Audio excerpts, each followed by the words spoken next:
Hey everyone! In this quick tutorial, I'm going to show you exactly how to fix the issue where YouTube only shows 5 to 10 videos and then stops scrolling.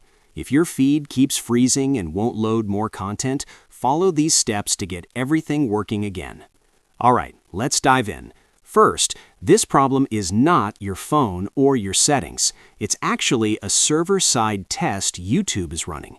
But there are a couple of tricks you can try to refresh your feed. Go to your home screen and open Settings. Scroll down and tap Apps, then tap Manage Apps. Now find YouTube in the list. You can scroll down or just use the search bar to find it quickly. Tap it. Once inside, go to Storage. From here, tap Clear Cache, then Confirm. After that, tap Clear All Data and confirm again. Don't worry, this won't delete your account. It just resets the app's saved files on your phone and removes anything that might be causing conflicts.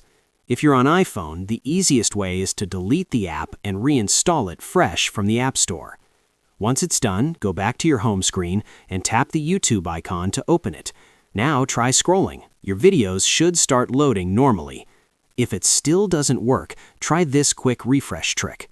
Go to the Shorts tab and stay there for a few seconds, then go back to your Home tab. This forces YouTube to reload your feed. If step 1 didn't help, here's another method. Open any video, watch it for 2 to 3 seconds, then close it and go back to your home page. Now scroll again. This usually unlocks more videos and refreshes your feed. Important note. Even premium users are experiencing this issue, so you're not alone. If it keeps happening, you may need to wait until YouTube releases an update that fixes the bug. Just make sure you update to the latest version when it becomes available. To update YouTube app, open the Play Store on your phone and search for YouTube. If there's an update available, go ahead and update the app. And that's it. If this tutorial helped you fix the problem, don't forget to hit the subscribe button for more quick fixes like this.